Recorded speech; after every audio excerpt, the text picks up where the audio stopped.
क्या पूछे थे लास्ट क्वेश्चन? वेतन किस वर्ष? 93। ठीक है। भारत से ब्रिटिश ईस्ट इंडिया कंपनी का एकाधिकार कब समाप्त हो गया? 13। ठीक है। पूर्ण रूप से कब हुआ? 33। ठीक है। बंगाल का गवर्नर जनरल संपूर्ण भारत का गवर्नर जनरल कब बन गया?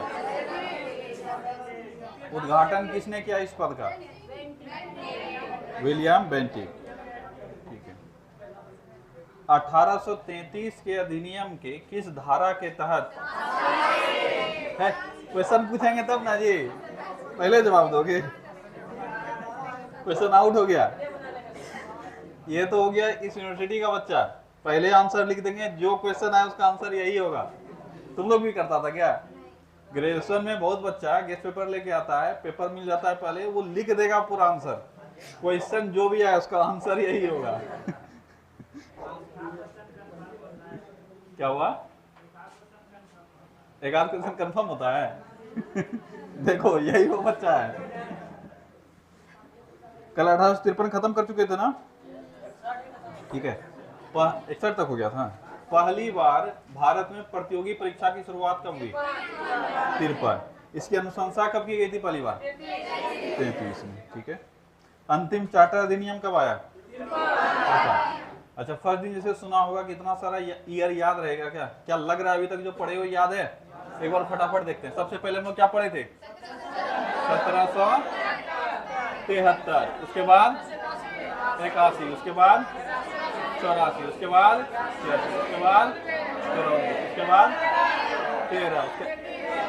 यहाँ से सबको हल्का मिल गया ना जी? 93, 13, 33, 53, उसके बाद 58, उसके बाद 61। याद है सबको? बस कुछ है ही नहीं याद करने में इसमें। ठीक है।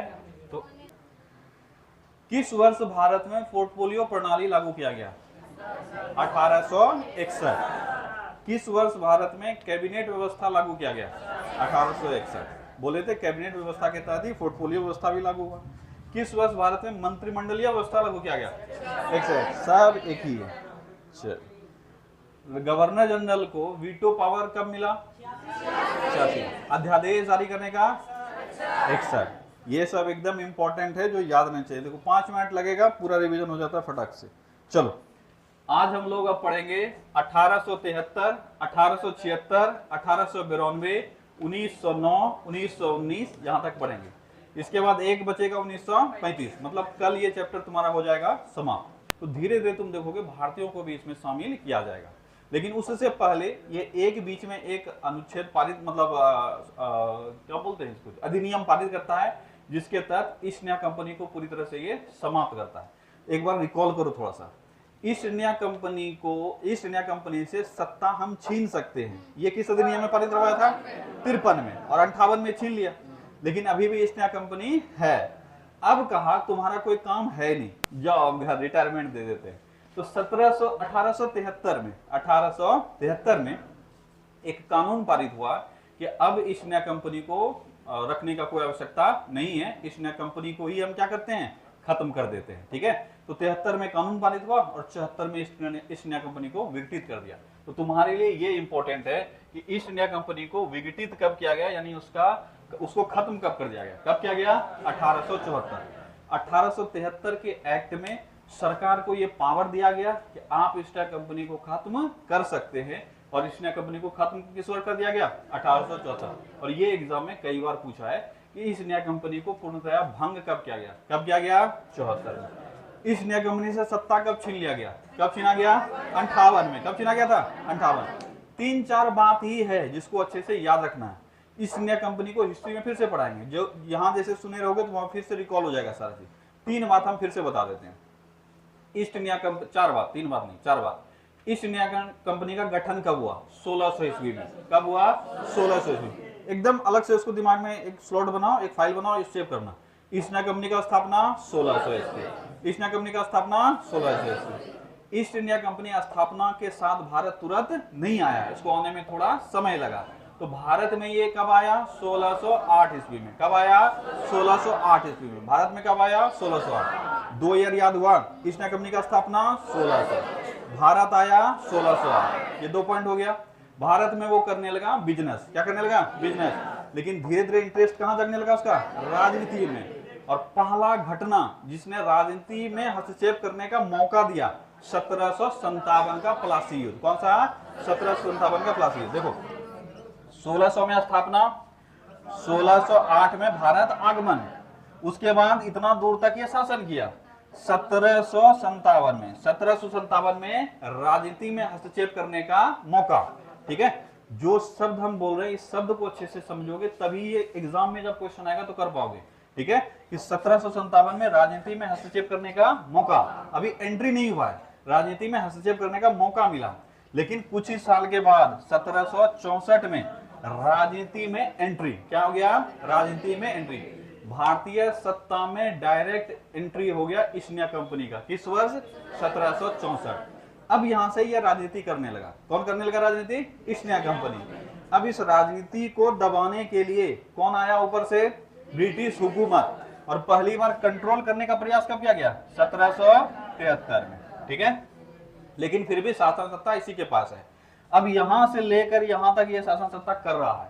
लेकिन 1753 में एक 1853 में एक एक्ट पारित हुआ कि इससे अब हम राजनीति का सत्ता क्या करेंगे? छीन लेंगे। और 1858 में राजनीति इससे छीन लिया गया। अब बेचारे के पास कुछ भी नहीं है, ना तो बिजनेस है ना राजनीति है, तो बोला ठीक है अब इसको खत्म ही कर देते हैं। तो खत्म कर दिया गया 1774 में। कब कर दिया गया? 74। अब देखो ऐसे देखोगे तो बहुत सारे ईयर हैं, पर जिसको कहानी पूरा याद है उसके लिए बहुत ज्यादा मेहनत वाला चीज नहीं है। क्या तुम लोग को याद हो गया पूरा कहानी? ईस्ट इंडिया कंपनी का जीवन से लेकर मरण तक पूरा कहानी बता दिए। क्या समझ में आया तुम लोग को? याद हुआ? पहला, ईस्ट इंडिया कंपनी का जन्म 1600, ईस्ट इंडिया कंपनी का भारत आगमन 1608, ईस्ट इंडिया कंपनी का राजनीति में हस्तक्षेप शुरू 1757, डायरेक्ट राजनीति में एंट्री 1764, राजनीति से बाहर 1858, राजनीति से बाहर 1858 और पूरी तरह से विघटित 1874, 1817 लिख दिए। अच्छा कोई बात नहीं जी, भावनाओं को समझ रहे हो ना? 1858 के बाद 1700 तो आएगा नहीं ना, 1874। क्या ये पूरा याद हो गया? चलो, तो 1873 के अधिनियम के द्वारा ईस्ट इंडिया कंपनी को विघटित किया गया। किस वर्ष? 1874। इससे और ज्यादा कुछ याद करना है नहीं। अब आओ 1876। अब ये सभी बहुत ज्यादा तुमसे नहीं पूछा जाता है, डायरेक्ट तुमसे क्यों पूछा जाता है? ये दोनों, लेकिन हम लोग देखते हुए चलेंगे ताकि कभी पूछ ले तो कुछ ऐसा ना हो कि दिमाग से निकल जाए। 1876। अब देखो, अब इसी तरह से बताए थे गवर्नर जनरल का जो परिषद है, कार्यकारी परिषद है, उसमें सदस्यों की संख्या बताई देना कि शुरुआती में 1773 में कितने सदस्य आए? 4। बीच में घटा बढ़ा बोले थे, छोड़ दो अभी। ठीक है, बीच में घटा बढ़ा वो एक्स्ट्रा चीज है, वो हम लोग बाद में डिस्कस करेंगे। 4 से हो गया था 5। किस वर्ष? 61 में। 4 से कितने हो गए? 5। और 5वां सदस्य कैसा था? विधिक सदस्य। कैसा सदस्य था? विधिक सदस्य। यहां तक कोई दिक्कत नहीं। अब इसमें छठा सदस्य जोड़ा गया। क्या जोड़ा गया? छठा सदस्य 1876 में। कब जोड़ा गया?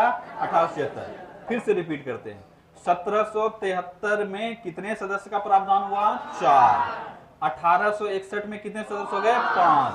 और 1876 में 6। 1876 में 6। ये इन दोनों से ये कम इंपॉर्टेंट है। हम बार बार बोलते हैं क्योंकि फोकस हमको वहां ज्यादा करना है जो एग्जाम में ज्यादा पूछे जाते हैं, पर छोड़ेंगे नहीं। ये कम इंपॉर्टेंट है, पर हाँ एग्जाम में सवाल पूछा जा सकता है। और ये छठा सदस्य जो होगा, इसको ये विभाग से सवाल पूछा है कि छठा सदस्य को कौन सा विभाग? जैसे 5वां सदस्य बताए थे विधिक सदस्य था। कैसा सदस्य था? विधिक सदस्य। बस कहानी सिर्फ दिमाग में स्टोर करते जाओ, रूम पे एक बार देखोगे सब याद हो जाएगा। ये छठा सदस्य जो है ये है पीडब्ल्यूडी डिपार्टमेंट का। कौन सा है? पीडब्ल्यूडी। आज भी पीडब्ल्यूडी डिपार्टमेंट होता है, पब्लिक वर्क्स डिपार्टमेंट। मतलब क्या करता है ये? जो काम वगैरह होता है ना, नाला बनवाना, ये सब जो देखते हो, यही सब जो काम है, सड़क बनवाना, नाला बनवाना, ये सब जो पब्लिक वर्क है, इसी को कहते हैं पीडब्ल्यूडी। क्या कहते हैं? पीडब्ल्यूडी। तो छठा सदस्य किस रूप में आया? पीडब्ल्यूडी सदस्य के रूप में। फिर से रिपीट करते हैं। शुरुआती में कितने सदस्य? 4। उसके बाद 5 कब हुआ? 61 में। 6 कब हो गया? 76। 6 और ये छठा सदस्य किस रूप में? पीडब्ल्यूडी के रूप में। ठीक है, क्या यहां तक कोई दिक्कत? 76 में इससे संबंधित डायरेक्ट नहीं है, पर 76 का इंपॉर्टेंस इतना अधिक है कि हम यहाँ पे बिना बताए छोड़ नहीं सकते। 76 में एक एक्ट पारित हुआ ब्रिटेन में। कहां पारित हुआ? ब्रिटेन में, जिसको हम कहते हैं रॉयल टाइटल एक्ट। क्या कहा जाता है? Royal title act. क्या कहा जाता है? Royal title act. रॉयल समझते हो ना? रॉयल मतलब राजसी, रॉयल मतलब राजसी या राजशाही, ठीक है। टाइटल एक्ट मतलब राजशाही टाइटल एक्ट। कोई दिक्कत? तो कई बार तुमसे डायरेक्ट पूछा जाएगा कि रॉयल टाइटल एक्ट कब पारित हुआ? कब पारित हुआ? 1876 में। और इसके तहत विभिन्न टाइटल दिए जाते थे, मतलब राजा राजवाड़ा जो है उनको टाइटल दिया जाता था, राजघराने का टाइटल। इसी टाइटल के तहत जो महारानी थी उस वक्त, महारानी विक्टोरिया, क्या नाम था? महारानी विक्टोरिया, इनको भारत की सम्राज्ञी घोषित किया गया। क्या किया गया? भारत की सम्राज्ञी। और एक और उपाधि मिला, कैसर-ए हिंद। तो भारत की सम्राज्ञी और कैसर-ए-हिंद, ये दोनों उपाधि दिया गया है किसको? विक्टोरिया को। किसको? विक्टोरिया को। किस वर्ष के अधिनियम के तहत? 1876 के रॉयल टाइटल अधिनियम के तहत। लेकिन भारत में इसकी घोषणा हुई 1877 में। किस वर्ष? 1877। तो भारत में घोषणा हुआ 1877। और जो इस वक्त भारत का वायसराय था उसका नाम था लिटन। क्या नाम था? लिटन। लिटन, ठीक है, लिटन। क्या नाम था? लिटन। अब लिटन लगाया दिल्ली दरबार। क्या किया? दिल्ली दरबार। अब लग रहा होगा कि दिल्ली दरबार क्या है, जो पहले नहीं सुने हो। कुछ नहीं, ब्याह शादी करते हैं तो पंडाल लगाते हैं ना जी। इस पंडाल को जब बाबा लोग लगाता है बोलता है बाबा का दरबार लगा है। क्या बोलते हैं? बाबा का दरबार लगा है। ब्याह शादी करोगे तो बोलोगे पंडाल लगा है। लेकिन यही कोई बाबा भी आगे प्रवचन दे, ऐसे ऐसे करके नाचने लगेगा, 1 लाख आदमी यहाँ देखने के लिए बैठा हुआ, तो बाबा का दरबार है। क्या वो? बाबा का दरबार। उसी में से कोई दरबार में आग भी लग जाता है, उसके बाद बाबा गायब हो जाता है। ठीक है। शिव का ये किसका था ना जी, बाबा गायब हो गया, पता नहीं अब है कि चला गया, पता नहीं। ठीक है, वापस आओ। तो इसी तरह का ये लोग बड़ा पंडाल लगाता था जिसमें काफी सारे लोगों को बुलाया, और उसमें कोई राजघराने से आएगा, कुछ अनाउंसमेंट होगा ताकि अधिक से अधिक लोगों को पता चल सके। इसी को कहा गया दिल्ली दरबार। क्या कहा गया? क्योंकि कहां लगता था? दिल्ली में। कहां लगा था? दिल्ली में। तो दिल्ली दरबार टोटल 3 बार लगाया गया। कितना बार? 3 बार। पहला दिल्ली दरबार लगा 1877। कब लगा? 1877। और अंतिम दिल्ली दरबार लगा 1911। कब लगा? 1911। अब बोलोगे क्या ये याद रखना जरूरी है? तो आंसर है हाँ। 1877 वाला भी एग्जाम में पूछा जाता है और 1911 वाला भी पूछा जाता है। बीच में एक और लगा है। कब लगा है? 1903 में। उससे सवाल नहीं आते हैं। तुमको हम वही चीज याद करवाएंगे बार बार जिससे सवाल आते हैं। 2 दिल्ली दरबार तुमको याद रखना है, पर ये याद रखना है कि 2 नहीं है, टोटल कितने हैं? 3। और जो हम पढ़ रहे हैं अक्सर आदमी यही जानता है कि पहला दिल्ली दरबार 1877 और दूसरा 1911। ये गलत है। ठीक है, कई लोगों को यही नहीं पता है कि बीच में एक और बार दिल्ली दरबार लगा है। तो टोटल दिल्ली दरबार है 3, लेकिन हमारे लिए इंपॉर्टेंट कितने हैं? 2। एग्जाम में सवाल किससे आते हैं? 2। पहला दिल्ली दरबार कब लगा? 1877। अंतिम दिल्ली दरबार 1911। अब 1911 जब जाएंगे तब हम लोग चर्चा करेंगे उसका, अभी नहीं करेंगे। अभी कौन सा करेंगे? 1877 में दिल्ली दरबार लगा के ये घोषणा किया गया लिटन बाबू के द्वारा कि जो विक्टोरिया महारानी है उसको हम भारत का सम्राज्ञी घोषित करते हैं। हम क्या मतलब संसद के द्वारा उनको ये उपाधि दिया गया है। और उनको एक और उपाधि मिला है, कैसर-ए-हिंद। अब बोलोगे सवाल क्या पूछता है यहाँ से? यही सवाल पूछता है कि किस वर्ष महारानी विक्टोरिया को कैसर-ए-हिंद का उपाधि मिला? किस वर्ष महारानी विक्टोरिया को भारत की सम्राज्ञी का उपाधि मिला? अब ऑप्शन में रहेगा 1876 और 1877। अगर 1876 और 1877 है तो क्वेश्चन पे थोड़ा सा ध्यान देना, किस वर्ष मिलने की घोषणा हुई। अब ये भी 2 सवाल पूछा जाता है कि ब्रिटेन में घोषणा कब हुआ है और भारत में घोषणा कब हुआ है। भारत में घोषणा कब हुआ? 77। भारत में घोषणा कब हुआ? 77। और ब्रिटेन में मिला कब? 76। ठीक है, तो सवाल में अगर दोनों में से कोई एक रहा तो मार के आ जाना। एसएससी एक बार सवाल पूछी है और वहां पर दोनों ऑप्शन में डाला है, और सिंपल सवाल है कि महारानी विक्टोरिया को किस वर्ष भारत की सम्राज्ञी घोषित किया गया। अब 76 होगा, 77 होगा? 77। क्या आंसर होगा? 77। क्यों भारत की सम्राज्ञी घोषित किया गया? अगर सिंपल पूछा तो इसका मतलब भारत में कब घोषित किया गया। समझ में आ गया? किस वर्ष के अधिनियम के तहत मिला? अब क्लियर है, 76। किस वर्ष के अधिनियम के तहत? 76। 1876 के रॉयल टाइटल अधिनियम, एक्ट मतलब अधिनियम के तहत मिला। क्या यहाँ सब कॉन्सेप्ट क्लियर हुआ कि भारत की सम्राज्ञी घोषित किया गया महारानी विक्टोरिया को किस वर्ष? 77 में। किस वर्ष? 77 में। किसने घोषित किया? लिटन ने। कहां घोषित किया? दिल्ली दरबार में। कहां घोषित किया? दिल्ली दरबार। ठीक है, नहीं लिखेंगे कहीं दिल्ली दरबार? नहीं लिख देते हैं। कहां घोषित किया गया? दिल्ली दरबार। ठीक है, दिल्ली दरबार क्या है समझ में आ गया? कुछ नहीं, बस एक बड़ा सा पंडाल लगाए हैं, राजा महाराजा लोग आगे में बैठा हुआ है, कोई गेस्ट वगैरह जो भी चीफ गेस्ट हैं वो सब बैठा हुआ है, और इसी में घोषणा किया कि भारत की सम्राज्ञी घोषित हो गई है महारानी विक्टोरिया, कहानी खत्म। ठीक है, कोई दिक्कत नहीं। अब 1892 का जो है इससे और भी कम सवाल आते हैं, पर हर किसी का जो लक्ष्य होगा वो जरूरी नहीं है कि ये होगा कि किसी तरह हम पढ़ के निकल जाए, कुछ का ये भी लक्ष्य होगा कि अगर बढ़िया एग्जाम में बैठते हैं तो यहां से एक बड़ा बढ़िया सवाल पूछता है, और जिसको ये समझ में आया उसको रटना नहीं पड़ेगा। पहले हम बताए ईस्ट इंडिया कंपनी से सत्ता छीनने का होड़ लगा था किसके पास? ब्रिटिश हुकूमत के पास।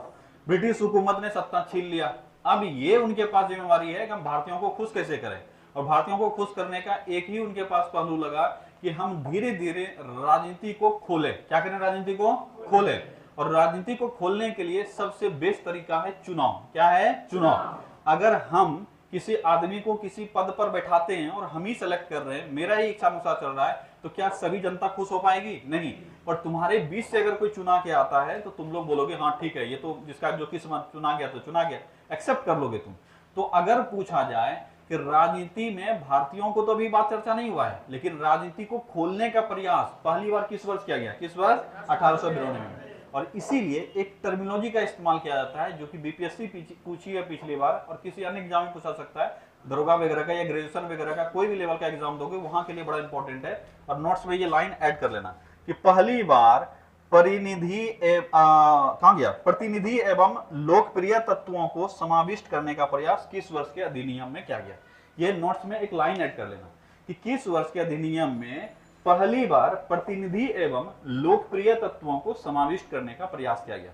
अब ये बड़ा भारी भरकम सेंटेंस है, पर सेंटेंस के साथ मतलब उलझना नहीं है सेंटेंस में, सिर्फ इतना ही समझना है कि प्रतिनिधि एवं लोकप्रिय तत्व। लोकप्रिय तत्व का मतलब हुआ कि पहले तो प्रतिनिधि शासन चल ही रहा था, जो गवर्नर है वो प्रतिनिधि के रूप में यहाँ पे, वायसराय जो है प्रतिनिधि के रूप में, मतलब शासन सत्ता ब्रिटिश हुकूमत का प्रतिनिधि कर ही रहा है, पर इसको लोकप्रिय शासन बनाना है और लोकप्रिय तत्व को शामिल करना है। लोकप्रिय तत्व को शामिल करने का मतलब क्या हुआ कि इलेक्शन करवाना। क्या हुआ? इलेक्शन। और इसी के तहत वायसराय के परिषद में अतिरिक्त सदस्य के लिए पहली बार क्या हुआ? अप्रत्यक्ष चुनाव। डायरेक्ट चुनाव तो नहीं हुआ, लेकिन क्या हुआ? अप्रत्यक्ष चुनाव। तो सब चीज याद रखने की आवश्यकता नहीं है, पहले सिर्फ इतना ही याद रखना है कि पहली बार जो कमिटी है जो शासन कर रहा है उसको खोला गया। कब खोला गया? 1892 में। कब खोला गया? 1892 में। और इसी को हम लोग क्या कहते हैं कि प्रतिनिधि एवं लोकप्रिय तत्वों को समाविष्ट करने का प्रयास किया गया। ये सेंटेंस समझ में आया? प्रतिनिधि जो शासन सत्ता में शीर्षस्थ पर बैठा हुआ है, जो सबसे बड़ा पद है, उसको रिप्रेजेंट कर रहा है, और जो लोकप्रिय तत्व है उसमें है कि जो लोगों के बीच से आ रहा है, भले ही अभी डायरेक्टली नहीं आ रहा है, पर हाँ लोगों के बीच से ही चुना रहा है। पहली बार मौका मिला चुनने का, और वो डायरेक्ट चुनाव नहीं था बल्कि अप्रत्यक्ष चुनाव था। चुनाव दो प्रकार के होते हैं, प्रत्यक्ष और अप्रत्यक्ष। अप्रत्यक्ष और प्रत्यक्ष में अंतर समझते हो? अगर डायरेक्ट सबको मिलके चुनोगे तो इसको बोलेंगे प्रत्यक्ष चुनाव, लेकिन तुम किसी को चुने और वो किसी को चुन रहा है तो इसको बोलेंगे अप्रत्यक्ष चुनाव। तो पहली बार चुनाव का जो व्यवस्था किया गया था परिषद में, जो वायसराय है उसके परिषद में, वो किस वर्ष किया गया? 1892 में। अब थोड़ा थोड़ा आसान हो रहा है कि अभी तक कहीं पे चुनाव का चर्चा हुआ था क्या? चुनाव का अभी कोई चर्चा नहीं हुआ है। भारतीयों को तो अभी तक शामिल किया ही नहीं गया है, अब धीरे धीरे भारतीय भी शामिल होंगे, अभी तक भारतीयों को शामिल नहीं किया गया है। पहली बार चुनाव का एक चर्चा हुआ, हम लोग चुनाव करेंगे। अभी देखोगे पहले धीरे धीरे अचानक से कुछ नहीं होता है, उसके पीछे बैकग्राउंड में बहुत कुछ होता है, धीरे धीरे आगे बढ़ता है। जैसे तुम पढ़ना शुरू किए हो, अचानक से आज ही 2 दिन कोई क्लास की हो और सेट निकाल के बैठ जाओगे, बोलोगे अब तो पढ़ लिए हैं, सेट मारते हैं, तो वही नंबर आएगा जितना आ रहा था। ठीक है, कोई इंप्रूवमेंट नहीं होगा। लेकिन हाँ, तुम एक बार पूरा सिलेबस पूरा कर लो, पढ़ लो, उसके बाद सेट बनाओ, तब तुमको लगेगा हाँ ये भी पढ़ा हुआ है, ये भी पढ़ा हुआ है, ये तो नहीं पढ़ा हुआ है लेकिन ये वाला पढ़ा हुआ है, समझ में आया? तब तुम आगे बढ़ोगे। वैसे ही अचानक अगर चुनाव यहाँ पे दे देता तब तो सरकार गिर जाती या अंग्रेज को कंट्रोल करने में काफी मुश्किल हो जाता है। इसलिए चुनाव की शुरुआत तो हुई, लेकिन किस रूप में? अप्रत्यक्ष रूप में। तो पहली बार भारत में चुनाव शब्द का प्रयोग हुआ। कब प्रयोग हुआ? 1892 में। और इसी को क्या कहा गया? प्रतिनिधि एवं लोकप्रिय तत्वों को समाविष्ट करना। मतलब यहां से चुनाव का रास्ता क्या होगा? खुल जाएगा। अब भारतीयों का भी रास्ता खुल जाएगा। क्या होगा? भारतीयों का भी रास्ता खुल जाएगा। भारतीय लोग भी धीरे धीरे शामिल होना शुरू हो जाएंगे। और पहली बार भारतीय लोगों को शामिल करने की चर्चा कब होगी? 1909 में। कब होगी? 1909। काफी इंपॉर्टेंट है, ये दोनों याद रखना। पहले इसको एक बार रिपीट कर देते हैं, फिर इस पर आएंगे। ठीक है, अभी हम लोग 1861 तक कल खत्म किए थे। आज हम लोग कौन कौन सा पढ़े? 1873, 1876, 1892। तीनों बहुत अधिक इंपॉर्टेंट नहीं है, पहले तो इतना ही जानना है कि बीच में बस पढ़ लेना है, बहुत अधिक इंपॉर्टेंट नहीं है।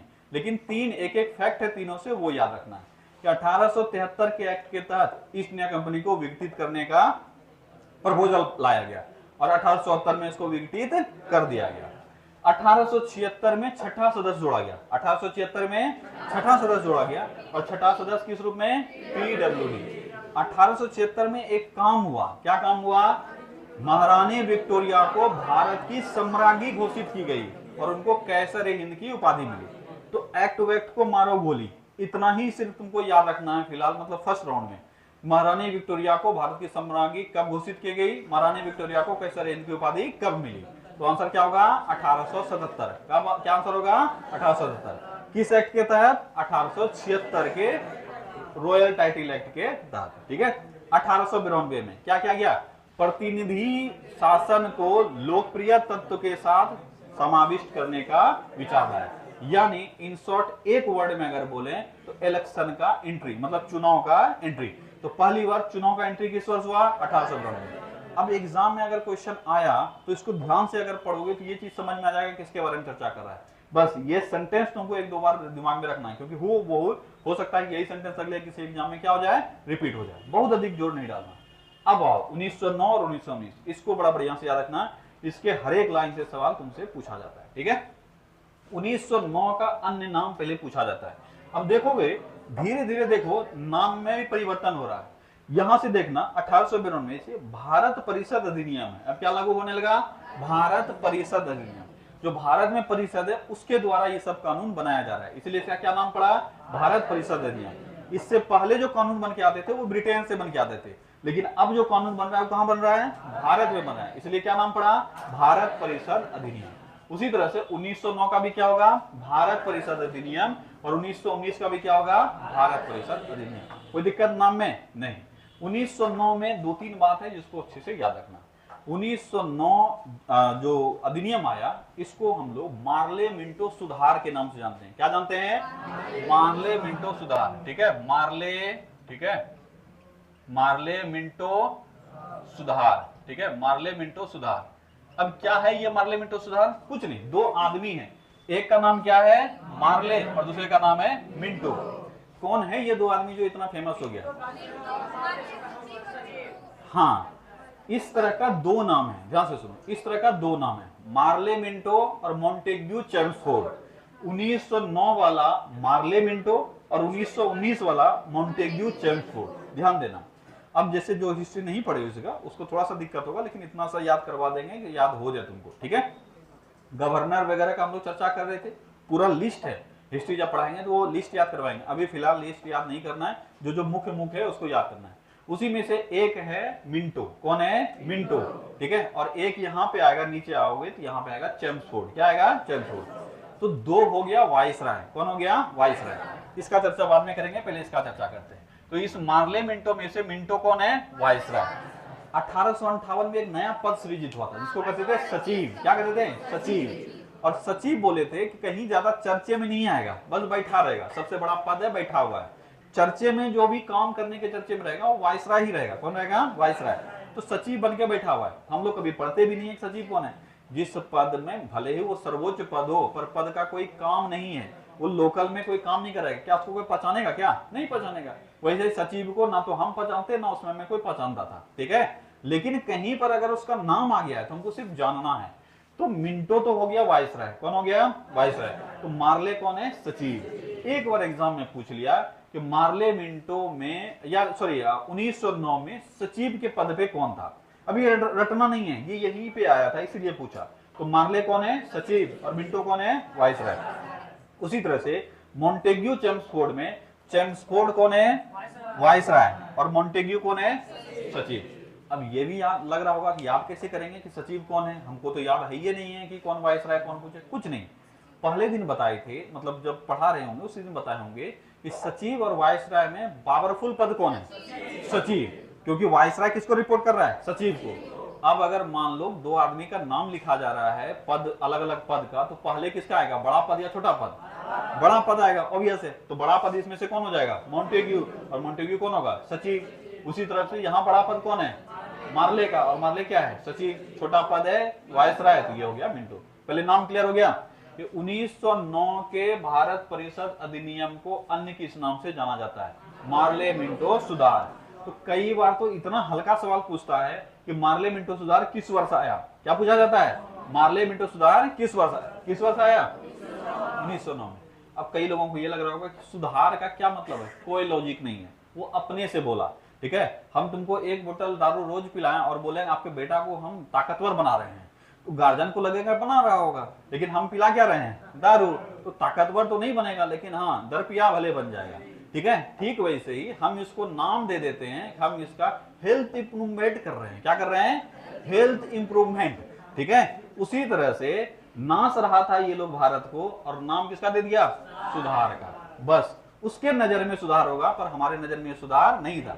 अब बोलोगे ऐसा काहे बोल रहे हैं? कुछ तो ऐसा क्या होगा? ऐसा इसलिए बोल रहे हैं कि पहले हिंदू मुस्लिम लड़ता था, झगड़ता था, सब करता था, सब चीज ठीक ठाक चल रहा था, लेकिन उतनी अलग नहीं थे जितना ये लोग अलग कर दिया। ये बोला आज के बाद मुस्लिम क्षेत्र में मुस्लिम का चुनाव होगा, उसका चुनाव अलग से होगा। इसको बोलते हैं पृथक निर्वाचन। क्या कहते हैं? पृथक निर्वाचन। मतलब मुस्लिम कैंडिडेट खड़ा होगा, मुस्लिम लोग वोट करेगा, मुस्लिम लोग जीतेगा, हिंदू को उससे कोई मतलब नहीं है। इसी को कहा गया मुस्लिमों का पृथक निर्वाचन। क्या कहा गया? मुस्लिमों का पृथक निर्वाचन। अब बताओ, दो भाई मिलकर रह रहा था, भले ही लड़ाई झगड़ा कर रहा हो, पर एक को एकदम अलग कर दिया दूसरे से, तो लग रहा होगा उसके नजर में हम बहुत बढ़िया काम किए हैं। तो क्या ये कोई सुधार वाला काम था? नहीं, ये भारत में किसी भी प्रकार के सुधार का कोई काम नहीं था। पर वो लोग क्या बोला कि मुस्लिमों को अब अपना हक मिलेगा, उसके कैंडिडेट जीतेंगे, वो अपने लिए संघर्ष करेगा, अपना वर्चस्व खड़ा करेगा, इसलिए ये सुधार है। क्या है? सुधार है। क्या ये एक्चुअल में कोई सुधार था? नहीं। इसलिए वर्ड से कंफ्यूज मत होना, सिर्फ याद रखना है कि मार्ले मिंटो सुधार किस वर्ष आया? 1909 में। क्या किया गया इसमें? मुख्य काम क्या किया गया? मुस्लिमों को पृथक निर्वाचन का व्यवस्था दिया गया। क्या दिया गया? मुस्लिमों को पृथक निर्वाचन। तो इसके तहत पृथक निर्वाचन का व्यवस्था किया गया। किसके लिए? मुस्लिम के लिए। ठीक है, किसके लिए? मुस्लिम के लिए। ठीक है, मुस्लिम के लिए। किसके लिए? मुस्लिम के लिए। अब याद रखोगे, क्या एग्जाम में कंफ्यूजन हो सकता है क्या? तो आंसर है हाँ। हमारे यहाँ पे धार्मिक आधार पर या संप्रदाय के आधार पर दो बार इस पृथक निर्वाचन का व्यवस्था किया गया है। एक बार 1909 में और दूसरी बार 1919 में। पहली बार मुस्लिमों को दिया गया और दूसरी बार सिख, एंग्लो इंडियन और ईसाई को दिया गया। किसको दिया गया? सिख, एंग्लो इंडियन और ईसाई को। तो कंफ्यूजन यहीं पे होता है, ये पोर्शन सब पढ़ के बैठा हुआ था, एकदम रटा हुआ होता है सबको। मुस्लिमों का पृथक निर्वाचन का व्यवस्था कब किया गया? 1909। मुस्लिमों का पृथक निर्वाचन का व्यवस्था कब किया गया? 1909। किसके तहत? मार्ले मिंटो सुधार के तहत। लेकिन ये बच्चा भूल जाता है कि सिखों को पृथक निर्वाचन का व्यवस्था कब किया गया। अब ये याद है नहीं, पर ये याद है पृथक निर्वाचन का व्यवस्था कब किया गया था? 1909। सिखों को कब किया गया? 1909। यहां पे गलत हो जाएगा। ठीक है, तो सिर्फ मुस्लिम को। किसको मिला है? मुस्लिम को। भारत में पहली बार पृथक निर्वाचन की व्यवस्था किस वर्ष की गई? ना मुस्लिम दिया, ना सिख दिया, ना और कुछ। आंसर होगा 1909। क्या होगा? 1909। भारत में पहली बार पृथक निर्वाचन की व्यवस्था हुई और ये किसको मिला? मुस्लिमों। पृथक निर्वाचन क्या है ये समझ में आया कि मुस्लिम बहुल क्षेत्र में मुस्लिम कैंडिडेट ही खड़ा होगा, मुस्लिम लोग ही वोट डालेगा, वो लोग अपना कैंडिडेट खड़ा करके अपना से जिताएगा। जैसे मान लो कि हम मुस्लिम हैं और ये पूरा कमेटी, ये मेरा पूरा टीम जो है मुस्लिम है, ये वाला हिंदू है। अब हम खड़े होंगे, ये लोग वोट देगा, या मान लो एक और किसी और को खड़े कर देते हैं, यही लोग वोट देगा, यही लोग हमको जिताएगा या उसको जिताएगा, तुम लोग बैठ के मुंह ताकोगे, ठीक है जीत गया। समझ में आया? ये गलत तरीका है, ये नहीं होनी चाहिए। ठीक है, भले ही रिजर्वेशन मिला हो, लेकिन वोट देने का अधिकार तो सबके पास होना चाहिए। ठीक है, लेकिन ऐसा नहीं था। पृथक निर्वाचन व्यवस्था किया गया। ठीक है, अलग से खड़ा होगा, अलग से जीतेगा।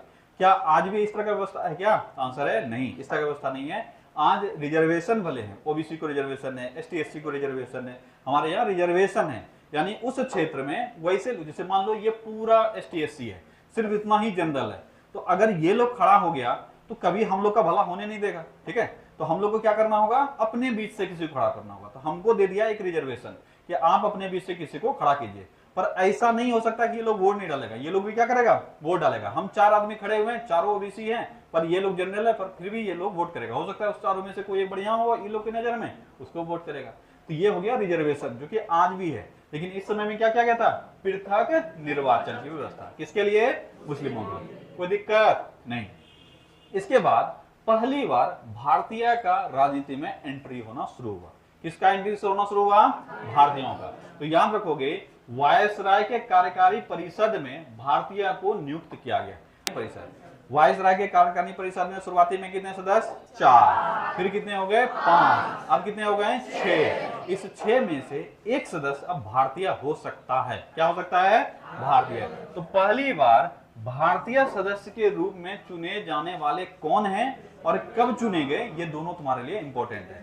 तो पहला ये चीज तो याद रखना ही रखना है कि किस वर्ष पहली बार कोई भारतीय वायसराय के कार्यकारी परिषद में चुना गया। किस वर्ष चुना गया, 1909। कब चुना गया, 1909। और ये कौन चुना गया, ये भी नाम भी याद रखोगे, सत्येंद्र सिन्हा। कौन चुना गया, सत्येंद्र सिन्हा। ठीक है, सत्येंद्र सिन्हा। ठीक है, कौन चुना गया, सत्येंद्र सिन्हा। और अगर पूछा जाए किस सदस्य के रूप में ये चुने गए, तो ये विधिक सदस्य। कौन सा, विधिक, मतलब कानूनी सदस्य। किस रूप में, विधिक सदस्य के रूप में। ये दोनों सवाल पूछा जाता है कि सत्येंद्र सिन्हा वायसराय के कार्यकारिणी परिषद में कब चुने गए। कब चुने गए, 1909 में। और किस सदस्य के रूप में चुने गए, विधिक सदस्य के रूप में। किस सदस्य के रूप में, विधिक सदस्य के रूप में। ठीक है। उसके बाद एक और चीज यहां पे देखोगे कि बजट पर चर्चा का अधिकार मिला। क्या मिला, बजट पर चर्चा का अधिकार।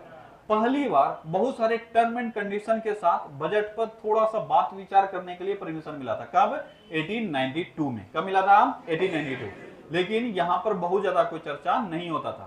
पहली बार चर्चा करने का अधिकार मिला किस वर्ष, 1909 में। किस वर्ष, 1909। ठीक है, 1909 में खुलकर बजट पर चर्चा होना शुरू हुआ। तो बजट पर चर्चा का अधिकार किस वर्ष मिला, 1909 में। केंद्रीय एवं प्रांतीय विधान परिषद को यह मिला। ठीक है, तो 3-4 बात फिर से रिपीट करते हैं। पहला चीज, 1909 के अधिनियम का अन्य नाम क्या है, मार्ले मिंटो सुधार। तो अगर पूछा जाए मार्ले मिंटो सुधार कब आया, 1909। इसमें से मार्ले कौन है, मिंटो कौन है, मार्ले है सचिव और मिंटो है गवर्नर, वायसराय। कौन है, वायसराय। मार्ले मिंटो सुधार बहुत कुछ किया, लेकिन एक ही चीज तुमको याद रखना है। क्या याद रखना है, मुस्लिमों का पृथक निर्वाचन।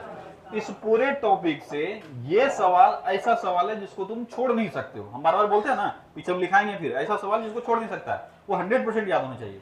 मुस्लिमों को पृथक निर्वाचन की व्यवस्था कब की गई, 1909 में। किसके तहत किया गया, मार्ले मिंटो सुधार के तहत। ठीक है, चलो। इसके बाद याद रखोगे कि भारतीय कोई सदस्य पहली बार गवर्नर जनरल या वायसराय के कार्यकारी परिषद में शामिल हुआ। किस वर्ष, 1909 में। कौन है वो, सत्येंद्र सिन्हा।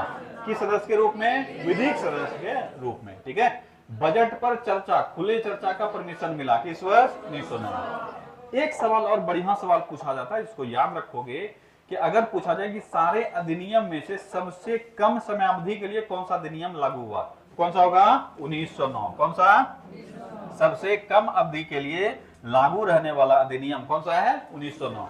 ये अच्छा क्वेश्चन है, इसको याद रखना कि सबसे कम समय अवधि के लिए लागू रहने वाला अधिनियम कौन सा अधिनियम है, 1909 का अधिनियम। ठीक है, ये याद रखना। नोट्स में शायद नहीं होगा तो इसको ऐड कर लेना। ठीक है, चल है, चल नहीं है तो हो सकता है जो इसको पहले पढ़ाएंगे उसमें होगा, नहीं होगा जिसमें वो ऐड कर लोगे। ठीक है, कि सबसे कम अवधि के लिए लागू रहने वाला अधिनियम कौन सा अधिनियम है, 1909 का अधिनियम। ठीक है, चल अब बढ़ते हैं हम लोग आगे, 1919 का अधिनियम। अब देखो, अब हो क्या रहा है, अब भारतीयों को भी शामिल कर लिया गया, इलेक्शन भी आंशिक रूप से होने लगे हैं। ठीक है, इलेक्शन भी होना शुरू हो गया है, मुस्लिमों को भी पृथक निर्वाचन का अधिकार दे दिया है। ठीक है, कार्यकारी परिषद में भारतीय लोग शामिल हो रहे हैं, पर फिर भी भारतीय अभी खुश नहीं है। अब क्या किया जाए, अब एक स्ट्रिक्ट एक्शन लिया जाता है। ठीक है, और इसके तहत ब्रिटिश हुकूमत के द्वारा एक पत्र भेजा जाता है जिसको मोंटेग्यू घोषणा पत्र कहते हैं। क्या कहते हैं, मोंटेग्यू घोषणा पत्र। मोंटेग्यू अपना घोषणा पत्र तैयार करेगा 1917 में। कब तैयार करेगा, 1917। ये इतिहास का चीज है लेकिन इससे उसको कनेक्ट कर रहे हैं। ठीक है, 1917 में मोंटेग्यू का घोषणा पत्र आया। अब कांग्रेस के समक्ष इसको पढ़ा गया कि देखिए ये मोंटेग्यू साहब भेजे हैं, आप लोग क्या कहते हैं। तो कांग्रेस में वापस इस पर क्या हो जाएगा, विवाद। कांग्रेस का नरम दल जो है बोलेगा हाँ हम लोग मोंटेग्यू घोषणा पत्र के साथ हैं, लेकिन गरम दल वाला जो है ये बोलेगा हम लोग उसके साथ नहीं है। कांग्रेस में फिर से झगड़ा होता है, कांग्रेस में विभाजन हो जाता है। बताए थे 1918 में कांग्रेस में विभाजन हो गया। मतलब मॉन्टेग्यू घोषणा पत्र का जवाब ये लोग नहीं दे पाया, क्या करना है नहीं करना है ये लोग नहीं बता पाया। तो ब्रिटिश हुकूमत ये लगा कि ये लोग जवाब देगा नहीं, हम फाइनली क्या करते हैं, लागू करवा देते हैं। और इसमें काफी सारे ऐसे चीजें लाई गई जो भारतीयों के हित में भी हो सकता है और भारतीयों को अच्छा भी लग सकता है। समझ में आया?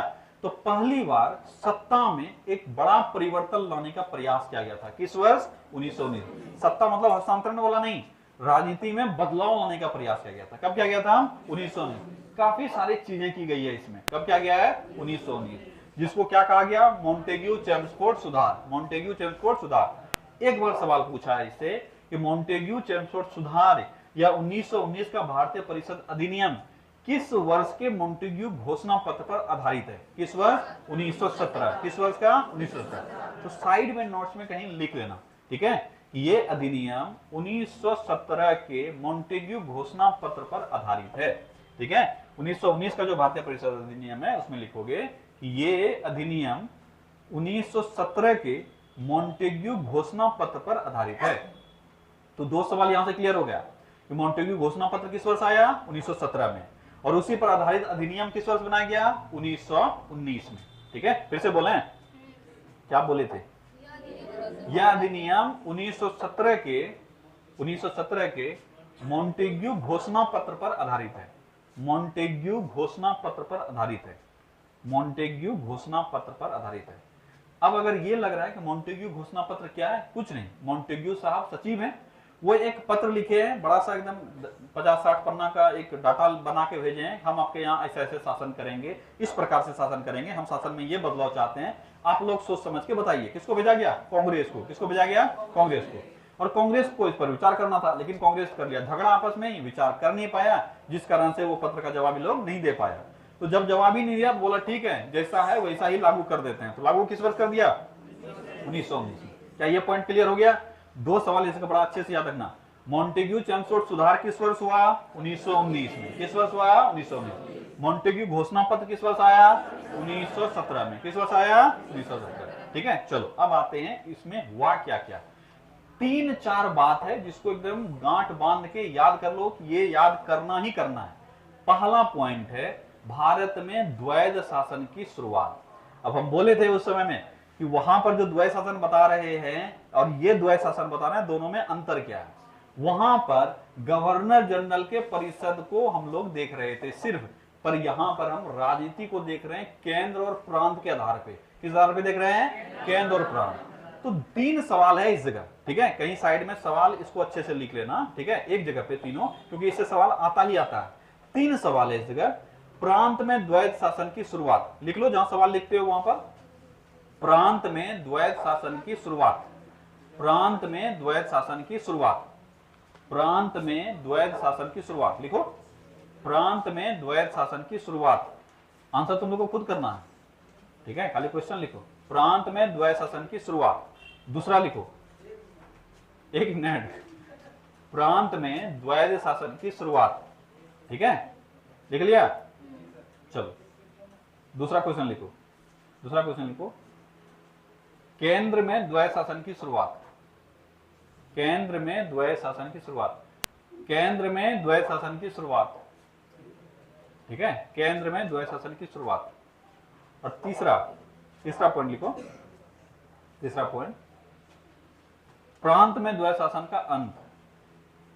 प्रांत में द्वैध शासन का अंत। प्रांत में द्वैध शासन का अंत। प्रांत में द्वैध शासन का अंत। और चौथा क्वेश्चन लिखो। ये चारों क्वेश्चन बड़ा अच्छे से याद रखना है। चौथा लिखो, द्विसदनात्मक व्यवस्था की शुरुआत। द्विसदनात्मक व्यवस्था की शुरुआत। भारी भरकम वर्ड हो गया क्या जी? द्विसदनात्मक व्यवस्था कहीं लिखा है, देखो, द्विसदनीय व्यवस्था, ठीक है? द्विसदनीय व्यवस्था की शुरुआत। अब हाँ, द्विसदनीय द्विसदनात्मक एक ही वर्ड है बाबू, अलग अलग नहीं है। द्विसदनीय व्यवस्था की शुरुआत, अब एक ही वर्ड है। अब ये 4 क्वेश्चन जो है अक्सर बच्चा इसको खिचड़ी बना देता है, ठीक है? इस चारों सवाल को याद रखना जरूरी है। ये सब एक तरफ है और ये 4 सवाल एक तरफ है, ठीक है? अब क्यों जरूरी है? पूछेगा एक का सवाल और आंसर दे दोगे किसी और का, क्योंकि पढ़े हुए तो हो कहीं ना कहीं। अब जैसे आज पढ़ा देंगे तो दिमाग में कहीं ना कहीं तो अटक ही जाएगा, पर करोगे क्या? पूछा है प्रांत का, आंसर करोगे केंद्र का। पूछा है केंद्र का, आंसर करोगे प्रांत का। पूछा है द्विसदनात्मक और तुम करोगे द्वैध का। ठीक है, तो चारों एक जगह लिखा रहेगा, हमेशा पढ़ते रहोगे, याद रहेगा। अब सुन लो है क्या। द्वैध शासन का मतलब होता है दो आदमी एक ही जगह शासन करेगा, बताए थे पहले भी। तो इस वक्त 1919 के दुनिया में प्रांत में द्वैध शासन लागू हो गया। प्रांत में क्या हुआ? द्वैध शासन लागू हुआ। प्रांत में दो आदमी मिलकर शासन करेगा। एक तो राजा का शासन पहले चल ही रहा था, राजा की जगह है वायसराय। कौन है? वायसराय। तो वायसराय का शासन तो पहले चल ही रहा था, लेकिन प्रांत का एक अपना एक अलग से सरकार गठित होगा जो कि प्रांत को चलाएगा। लेकिन वो चलाएगा थोड़ा थोड़ा मामला, और मैक्सिमम मामला कौन देखेगा? वायसराय। कौन देखेगा? वायसराय। इसी को क्या कहें? द्वैध शासन। तो याद रखना, प्रांतों में द्वैध शासन किस वर्ष लागू हुआ? 1919। समझना अलग चीज है, ये याद रखना अलग चीज है। प्रांतों में द्वैध शासन कब लागू हुआ? 1919। कब लागू हुआ? 1919। प्रांतों में द्वैध शासन समाप्त कब हुआ? 1935। कब समाप्त हो गया? 1935। केंद्र में द्वैध शासन कब लागू हुआ? 1935। कब लागू हुआ? 1935। ये अलग क्वेश्चन है। अब जो चौथा क्वेश्चन लिखे हो, द्विसदनात्मक व्यवस्था। क्या लिखे हो? द्विसदनात्मक व्यवस्था। ये क्या होता है? ये शासन का एक प्रणाली है जहां पर दो तरह के संस्था बने हुए हैं। ठीक है, हमारे यहां आज भी द्विसदनात्मक प्रणाली है। एक को कहते हैं लोकसभा, एक को कहते हैं राज्यसभा, कहते हैं ना। ठीक है, क्या सिर्फ लोकसभा शासन नहीं कर सकती थी क्या? अगर एक सवाल पूछें, कोई ऐसा देश होगा जहां सिर्फ लोकसभा शासन कर रहा होगा? मतलब समझ में आता है लोकसभा राज्यसभा क्या है? क्या है लोकसभा, क्या है राज्यसभा? देखो सुनो सुनो, हो सकता है जो नहीं पढ़े अभी उसको ये आइडिया नहीं होगा। तुम जो चुन के भेजते हो वो बैठता है लोकसभा में। हाँ, अभी अपने अपने क्षेत्र से चुने हो ना सांसद, अपने अपने क्षेत्र से सब सांसद चुन के भेजते हो। ये कहां बैठता है? लोकसभा में। अब समझो, देश में दो सदन हो सकता है या एक सदन भी हो सकता है, ये देश पर डिपेंड करता है। अगर मान लो हमको वेरीफाई करना है दो बार किसी चीज को, जैसे मान लो ये दो लाइन बैठा हुआ है, ठीक है, हम कोई बिल पारित करवाना चाहते हैं, ये लोग से पूछ लिए तुमको अच्छा लग रहा है, ये लोग बोल दी बहुमत से हाँ लग रहा है। हम इसको क्रॉस चेक करना चाहते हैं, तो किससे क्रॉस चेक करेंगे? इसके लिए हम एक और बेंच रखे हैं, वो लोग से क्रॉस चेक करवाएंगे। तुम लोग भी चेक करके देखो सब चीज ठीक ठाक है ना। ये क्यों होता है? क्योंकि कोई गलत फैसला ना ले लिया जाए। हम चाहते तो सिर्फ इससे भी काम चला सकते थे, पर हम क्या किए, ये लोग बिल पारित करिए देगा, कोई दिक्कत नहीं, इसके बाद हम एक बार और क्रॉस चेक करवाएंगे। हो सकता है हम 4 बार भी करवा सकते थे, लेकिन 2 ही बार जनरली सब करवाता है। ठीक है, तो दूसरी बार क्रॉस चेक करवाएंगे। अगर ये लोग के द्वारा भी पारित कर गया, तब हम भेज देंगे प्रेसिडेंट के पास। किसके पास? प्रेसिडेंट के पास। और प्रेसिडेंट इस पर साइन कर देगा, तो हमारा बिल पारित हो जाएगा। तो क्रॉस चेक करने के लिए एक अन्य संस्था बनाते हैं जिसको कि हम लोग राज्यसभा कहते हैं। क्या कहते हैं? राज्यसभा। तो मेन जो काम होता है वो कहां से होता है? लोकसभा से। मेन काम कहां से होता है? लोकसभा। और जो उसको क्रॉस चेक करना है ये कहां होता है? राज्यसभा में। जरूरी नहीं है कि लोकसभा में ही कोई बिल लाया जाए, बिल लाने का अधिकार दोनों के पास है, राज्यसभा और लोकसभा दोनों के पास। लेकिन ज्यादा सदस्य किसमें होते हैं? लोकसभा में। लोगों का प्रतिनिधि कहां बैठता है? लोकसभा में। इसीलिए हम लोग शासन सत्ता में मेन हस्तक्षेप किसका मानते हैं? लोकसभा। ये टॉपिक फिर से पढ़ेंगे अभी, लोकसभा राज्यसभा ये सब जब संसद का चर्चा करेंगे ना, वहां ये सब फिर से बताएंगे। सिर्फ हल्का सा जान लो। तो अभी जो तुम देखा, ये अगर सिर्फ लोकसभा होता, राज्यसभा नहीं होता, तो बोलते एक सदनीय व्यवस्था। क्या बोलते हैं? एक सदनीय व्यवस्था। पर हमारे यहाँ 2 सदनीय है, एक लोकसभा है और एक राज्यसभा है। इसी को हम बोलते हैं 2 सदनीय व्यवस्था। क्या बोलते हैं? 2 सदनीय व्यवस्था। क्या ये 2 सदनीय व्यवस्था द्वैध शासन है क्या? आंसर है नहीं। द्वैध शासन में 2 शासक था, एक ही जगह पे 2 आदमी शासन कर रहा था। पर ये तो क्रॉस चेक करने के लिए 2 अलग अलग घर बनाए हुए हैं। इस घर से जवाब आएगा, फिर इस घर को सुनाएंगे, ये भी हाँ कर दिया, तब राष्ट्रपति के पास आएगा, राष्ट्रपति साइन कर देगा। इस घर का अगर सवाल है तो ये लोग पारित कर दिया तो हम किसको सुनाएंगे? इसको सुनाएंगे। ये भी पारित कर दिया तो मेरे पास आएगा, राष्ट्रपति के पास आएगा, हम साइन कर देंगे, बिल पारित हो जाएगा। समझ में आया? इस तरह जहां पे 2 घर हो, यानी उसको हाउस, जनरली उसको घर ही कहते हैं, अंग्रेजी में हाउस कहते हैं। ठीक है, लोकसभा और राज्यसभा। एक को बोलते हैं अपर हाउस और एक को बोलते हैं लोअर हाउस। ठीक है, तो अपर हाउस और लोअर हाउस, अभी अगर तुमसे पूछा जाए कि लोअर हाउस कौन है, तो लोकसभा। लोअर हाउस लोकसभा और अपर हाउस राज्यसभा।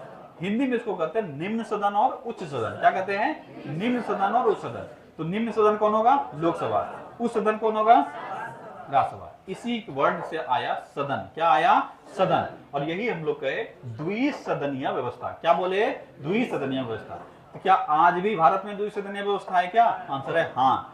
क्या हम इसको एक सदनीय में कन्वर्ट कर सकते हैं? आंसर है अगर ऐसा अमेंडमेंट कॉन्स्टिट्यूशन में किया गया तो हो सकता है भविष्य में कर दें, पर कर नहीं पाएंगे, क्योंकि उसके लिए पूरे संविधान को क्या करना होगा? चेंज करना होगा। और संविधान को हम लोग पूरी तरीके से चेंज नहीं कर सकते हैं। इसके लिए पूरा पूरा प्रोग्राम फिर से सेट करना होगा, रिसेट करना होगा। संभव फिलहाल अभी नहीं है। ठीक है, तो तुमसे पूछा जाएगा कि बताओ किस अधिनियम के तहत भारत में पहली बार द्विसदनीय व्यवस्था लागू हुआ? तो द्विसदनीय व्यवस्था 1919 में। कब लागू हुआ? 1919 में। और ये द्विसदनीय व्यवस्था कहां लागू हुआ? केंद्र में। कहां लागू हुआ? केंद्र में। अब वापस थोड़ा सा वर्तमान पर आते हैं। ठीक है, देखो इसको वर्तमान से जब तक कनेक्ट नहीं करोगे पूरी तरीके से समझ नहीं पाओगे। क्या आज राज्य में द्विसदनीय व्यवस्था है कि नहीं है? है, ऑप्शनल है। ऑप्शनल है। इसको हम लोग विधानसभा और विधान परिषद कहते हैं। क्या कहते हैं? विधानसभा, विधान परिषद। पर ये सभी राज्य के लिए कंपलसरी नहीं है। राज्य चाहे तो विधान परिषद रख सकता है, चाहे तो विधान परिषद नहीं सकता है।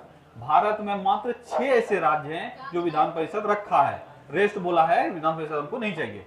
ये उनको अधिकार देता है, हमारा संविधान राज्य को अधिकार देता है कि आप जब चाहे विधान परिषद बना सकते हैं और जब चाहे इसको खत्म कर सकते हैं। ठीक है, याद रखोगे राज्यों के पास ऑप्शन है पर केंद्र के पास ऑप्शन नहीं है। और ये पहली बार भारत में कब लागू हुआ? 1919 में। तो द्वैध शासन और द्विसदनीय व्यवस्था क्लियर हो गया पूरा। एग्जाम में इतना ही याद रखना है कि प्रांत में द्वैध शासन कब लागू हुआ? 1919 में। कब लागू हुआ? 1919। केंद्र में द्वैध शासन कब लागू हुआ? 1935। केंद्र में द्विसदनीय व्यवस्था कब लागू हुआ? 1919। यही बच्चा गलती कर देता है, क्योंकि द्वैध शासन वाला सबको पता है, द्विसदनीय व्यवस्था सबको पता नहीं होता है और एग्जाम में गलती करके आता है। बहुत बार ये सवाल पूछा है और अब ये सब सवाल ज्यादा पूछा जाता है। तो केंद्र में द्वैध शासन 1935, लेकिन केंद्र में द्विसदनीय व्यवस्था 1919। क्लियर हो गया? चलो अब एक तरफ से हम लोग सब चीज देखते हैं। तो 1919 का भारतीय परिषद अधिनियम, अन्य नाम क्या पड़ा? मॉन्टेग्यू चैम्फोर्ड सुधार। इसके तहत पृथक निर्वाचन की व्यवस्था की गई। किसके किसके लिए? सिखों के लिए, ईसाइयों के लिए और एंग्लो इंडियंस के लिए। पहली बार सांप्रदायिक आधार पर पृथक निर्वाचन की व्यवस्था कब की गई? 1909 में। कब की गई? 1909 में। किसको दिया गया अधिकार? मुस्लिमों को। दूसरी बार कब की गई? 1919 में। किसको अधिकार दिया गया? सिख, ईसाई और एंग्लो इंडियंस को। ठीक है, प्रांत में द्वैध शासन की व्यवस्था कब लागू हुई? 1919। कब लागू हुआ? 1919। प्रांत में द्वैध शासन 1919। अच्छा, अगर एक सवाल यहां से पूछा जाए कि द्वैध शासन का जनक किसको माना जाता है? कौन ऐसा था जो पहली बार बोला कि द्वैध शासन जैसा कोई भी शासन प्रणाली होना चाहिए? जैसे अभी समझाए ना द्वैध शासन क्या होता है, तो पहले तो ये किसी के दिमाग में आया नहीं होगा, क्योंकि पहले राजा होता था और राजा ही सबको शासित करता था ना। लेकिन दो जगह पे अलग अलग आदमी शासन करेगा एक ही जगह पर, ये पहली बार ये विचार किसने दिया था? किसने विचार दिया था अगर पूछा जाए तो? क्या नाम था? हाँ, लियोनेल। क्या बोल रहे हो जी? Lionel Curtis. ठीक है, क्या नाम है? Lionel Curtis. ठीक है, द्वैध शासन का जनक किसको माना जाता है? Lionel Curtis. ठीक है, लियोनेल कार्टिस। ठीक है, तो याद रखोगे द्वैध शासन का जनक किसको माना जाता है? Lionel Curtis. इन्होंने ही पहली बार ये विचार प्रकट किया कि ऐसा व्यवस्था भी हो सकता है कि एक ही जगह पर कितने आदमी शासन करे? 2 आदमी। और इसी को क्या कहेंगे हम लोग? द्वैध शासन कहेंगे। तो इसके तहत द्वैध शासन लागू हुआ। कहां लागू हुआ? प्रांत में। कहां लागू हुआ? प्रांत में। द्वैध शासन का जनक किसको माना जाता है? लियोनेल कार्टिस को माना जाता है। ठीक है, अच्छा, द्वैध शासन द्विसदनीय तो क्लियर हो गया। एक और चीज याद रखोगे, 1919 में ही ये व्यवस्था किया गया, ये आदेश आया कि देखिए आप लोगों को समस्या है कि हम लोग शासन कैसे कर रहे हैं, नहीं कर रहे हैं। इसको लेकर भी हम एक प्रपोजल रखते हैं कि हम लोग जिस प्रकार से शासन कर रहे हैं इसको रिव्यू किया जाएगा 10 साल के बाद। कितने साल के बाद? 10 साल के बाद। आज भी तुम देखोगे मोदी जी आए तो 10 साल का रिपोर्ट दिए, हम 10 साल में क्या क्या शासन किए हैं। इसी तरह से 1919 में पहली बार ऐसा प्रपोजल रखा गया कि हम किस हिसाब से शासन कर रहे हैं इसको रिव्यू किया जाएगा। आप लोगों से पूछा जाएगा कि शासन सत्ता अच्छा चल रहा है कि नहीं चल रहा है, कहीं कोई गड़बड़ी है क्या, क्या और इंप्रूवमेंट कर सकते हैं, आप लोगों से पूछा जाएगा। इसी को कहा गया रिव्यू। क्या कहा गया? रिव्यू। तो किस वर्ष पहली बार, क्या अभी तक कहीं ये व्यवस्था क्या गया था क्या कि हम अपने ही शासन को रिव्यू करवाएंगे, ऐसा कहीं कहा गया था? नहीं। तो पहली बार कहा गया कि हम जो शासन कर रहे हैं इसको 10 साल के बाद रिव्यू करेंगे। कितने साल के बाद? 10 साल के बाद। किस वर्ष के अधिनियम में कहा गया? 1919 के अधिनियम में। कितने वर्ष बाद?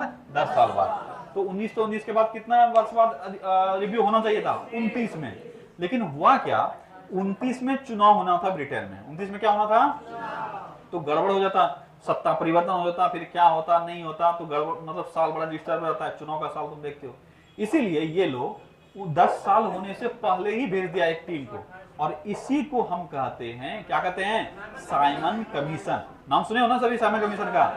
अब यहां से कनेक्ट करना, तुमसे डायरेक्ट सवाल पूछा जाता है कि साइमन कमीशन किस अधिनियम के वजह से भारत आया? किस अधिनियम से? 1919 के अधिनियम।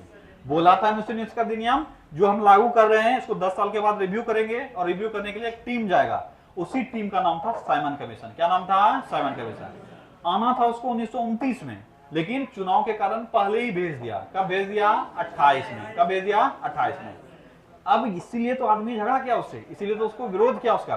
बोला मेरे यहां शासन हो रहा है, मेरे पे क्या बीत रहा है ये हम ना बताएंगे जी, आप लोग बाहर से देख के क्या बोलेंगे? साइमन कमीशन में 7 सदस्य थे। कितने सदस्य थे? 7, और 7 के 7 अंग्रेज। बोला शासन मेरे ऊपर कर रहे हैं, दुख तकलीफ मेरे ऊपर है, और आप अपने आके बोले हाँ नहीं ठीक है। इन लोगों का इच्छा था कि आप जो 7 आदमी भेजे कम से कम 2-4 तो आप भारतीयों को रखिए ताकि हमारे दर्द को बयान कर सके। बोला नहीं रखेंगे। बोला आओ लाठी से मारेंगे। ठीक है, उल्टा लाठी एक आदमी को लग गया था, लाला लाजपत राय को, और उनकी मृत्यु हो गई थी। आएंगे वो सब पे भी, अलग चर्चा, अलग कहानी है। ठीक है, तो याद रखोगे साइमन कमीशन रिव्यू करने आया था किसके वजह से? 1919 के अधिनियम के वजह से। क्लियर है ये बात? चलो, इसके तहत द्विसदनीय व्यवस्था हुई। कहां हुई? केंद्र में। और उच्च सदन को क्या कहा गया? राज्य परिषद, और निम्न सदन को विधानसभा, केंद्रीय विधानसभा। क्या कहा गया? केंद्रीय विधानसभा। केंद्रीय वर्ड से कई बच्चा कंफ्यूज हो जाता है, इसीलिए लगता है कि उच्च मतलब बड़ा होगा तो इसको लिख देते हैं केंद्रीय। ऐसा मत करना। अगर उच्च सदन पूछा जाए तो राज्य परिषद, और निम्न सदन पूछा जाए तो केंद्रीय विधानसभा। अभी हमारे यहाँ इसी केंद्रीय विधानसभा को हम लोग लोकसभा कहते हैं। क्या कहते हैं? लोकसभा। और राज्य परिषद को कहते हैं राज्यसभा। क्या कहते हैं? राज्यसभा। तुम्हारे नोट्स में इसका पूरा फॉर्मेशन दिए होंगे, कितने सदस्य होते हैं नहीं होते हैं, ये सब पहले पूरा बढ़िया से याद हो जाएगा, तब वो सब पढ़ना, अभी छोड़ देना। ठीक है, बस अभी फिलहाल के लिए यही नाम याद रखोगे, वो बाद की चीज है। ठीक है, कोई दिक्कत?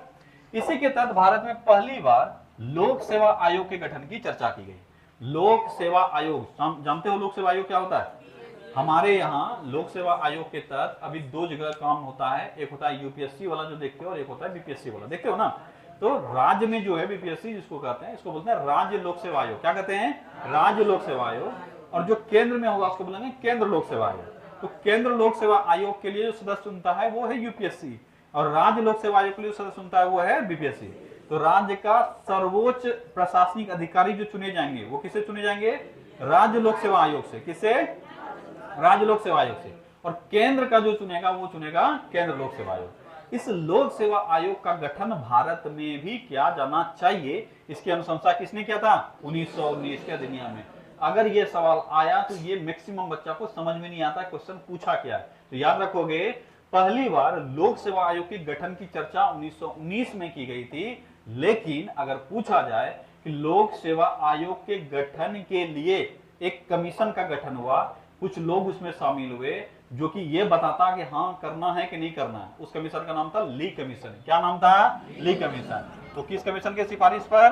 ली कमीशन के सिफारिश पर। ठीक है, ली कमीशन के सिफारिश पर। ठीक है, तो याद रखोगे किसके सिफारिश पर गठित किया गया? ली कमीशन के सिफारिश पर 1926 में। 1926 में। तो याद रखोगे पहली बार सुझाव किसने दिया था? 1919 के भारतीय परिषद अधिनियम में। इसके तहत केंद्रीय बजट को राज्य बजट से भी अलग किया गया। यह भी इंपॉर्टेंट है कि केंद्रीय बजट को राज्य बजट से किस वर्ष के अधिनियम में अलग किया गया? किस वर्ष? 1919। ठीक है, और सबसे बड़ा महिलाओं के लिए, ठीक है, महिलाओं को वोट देने का अधिकार दिया गया। तो महिलाओं को पहली बार वोट देने का अधिकार 1919 में सिफारिश किया गया कि महिलाएं भी वोट देगी। और पहली बार आंशिक रूप से कुछ महिलाओं ने वोट किया था 1921 में। कब किया था? 1921। व्यापक स्तर पर महिलाओं को वोट देने का अधिकार मिला 1926 में। कब मिला? 1926। तो ऊपर पे कहीं लिख लेना कि महिलाओं ने वोट देना शुरू किया 1926 से। महिलाओं ने वोट देना शुरू किया 1926 से, ठीक है, 1926, ठीक है। तो अगर तुमसे कभी पूछ ले, छोटे छोटे एग्जाम में डायरेक्ट यही सवाल आता है कि भारत में महिलाओं को वोट देने का अधिकार किस वर्ष मिला, तो आंसर हो जाएगा 1926, जो कि गलत है लेकिन फिर भी वो सही है, ठीक है। तो लिखना वही है कि महिलाओं ने व्यापक स्तर पर वोट देना शुरू किया 1926 से, ठीक है। बैकग्राउंड में तुमको सब जानना है, लेकिन आंसर जो एग्जाम में होता है वो भी याद रखना है, ठीक है। तो महिलाओं को वोट देने का अधिकार किस वर्ष के अधिनियम में मिला? 1919 के अधिनियम में। महिलाओं ने आंशिक रूप से वोट किया, कब किया? 1921 में। लेकिन पूर्ण रूप से महिलाएं वोट देने लगी कब से? 1926, ठीक है। चलो फिर से रिपीट करते हैं। 1873 में क्या हुआ? ईस्ट इंडिया कंपनी को विघटित करने का परमिशन मिल गया और 74 में विघटित कर दिया। 76 में क्या हुआ? छठा सदस्य, 76 छठा सदस्य, ठीक है। और छठा सदस्य कैसा होगा? PWD। 1876 में ही एक एक्ट आया जिसको रॉयल टाइटल एक्ट कहते हैं। ब्रिटेन की महारानी को 2 टाइटल मिला, भारत की सम्राज्ञी और कैसरे हिंद, ठीक है, कैसरे हिंद। और इसकी घोषणा किसने की थी? ब्रिटेन ने। कहां किया था? दिल्ली दरबार 1877, ठीक है। 1892 में क्या हुआ? शासन को इलेक्शन से जोड़ने का प्रयास किया गया। शासन को किससे जोड़ने का प्रयास किया गया? इलेक्शन से। इसी को कहते हैं प्रतिनिधि एवं लोकप्रिय तत्वों का को समाविष्ट करना। तुमको इतना रटना नहीं है ये सब, पहले यही याद रखना है। 4 ऑप्शन में ही ढूंढना पड़ेगा ना, 4 ऑप्शन में से तुमको इतना सिर्फ याद आ जाए, पहली बार इलेक्शन को इंट्रोड्यूस करने का प्रयास किस वर्ष किया गया? किस वर्ष किया गया? और यही तुम्हारा है लोकप्रिय तत्व, ठीक है। चलो 1909 को अन्य किस नाम से? मार्ले मिंटो सुधार।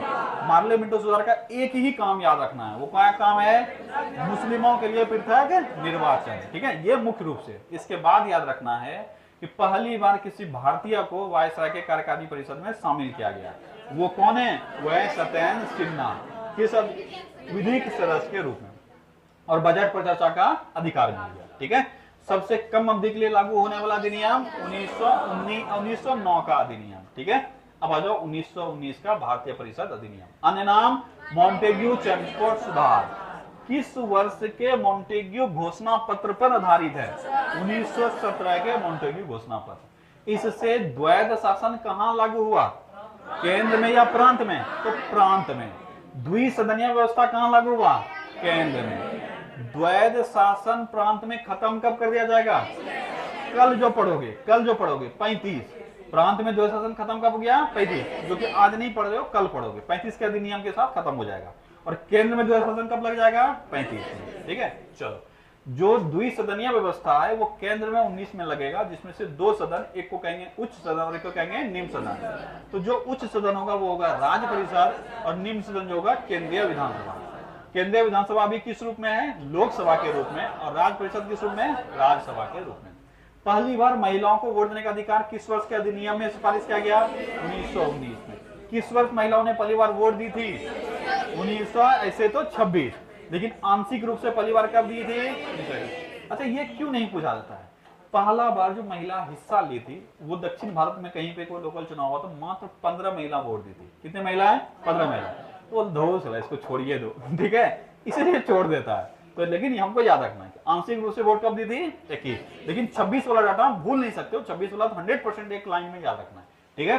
पहली बार लोक सेवा आयोग के गठन की चर्चा किस वर्ष के अधिनियम में हुआ? 1919 के अधिनियम में। और लोक सेवा आयोग के गठन के लिए एक समिति का गठन हुआ। समिति का नाम क्या था? ली कमीशन या ली समिति, ठीक है। इसकी गठन कब की गई? 1926 में। और इसी के सिफारिश पर क्या किया गया? लोक सेवा आयोग का गठन किया। किस अधिनियम में यह कहा गया कि हम अपने शासन को रिव्यू करेंगे? किस वर्ष के अधिनियम में? 1919 के अधिनियम। कितने वर्ष बाद? और इसके रिव्यू के लिए कौन सा कमीशन गठित हुआ? Simon commission. किस वर्ष?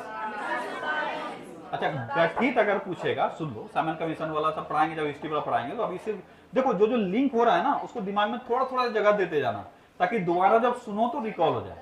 साइमन कमीशन का 3 डेट तुमसे पूछा जाता है, लेकिन 2 तुम याद रखोगे फिलहाल अभी, कि गठन हुआ 27 में, भारत पहुंचा 28 में, ठीक है। और इसका एक पूछा था रिपोर्ट जो कि 30 में देगा, ठीक है। जैसे बताया क्या कि कमेटी का गठन हुआ, कमेटी स्टडी करेगा और फिर वो रिपोर्ट सौंपेगा। ली कमीशन का गठन हुआ, ली समझा सिचुएशन को कि हाँ गठित करना चाहिए कि नहीं करना चाहिए, फिर ये अपना रिपोर्ट दिया, हाँ सर कर दीजिए, सब चीज ठीक ठाक है, करना चाहिए। तो इसके सिफारिश के आधार पर क्या हो गया, लोक सेवा आयोग का गठन। वैसे ही साइमन कमीशन आया, भारतीयों पर जांच वगैरह कर लिया और जांच करके ये अपना रिपोर्ट सौंप दिया। तो रिपोर्ट कब सौंपा, 30 में। तो 3 डेट है उससे, ईयर है कि गठन कब हुआ, 27 में, भारत कब पहुंचा 28, और रिपोर्ट कब दिया 30 में। क्लियर है? चलो, क्या पूरा याद हुआ, बोलो? ठीक है।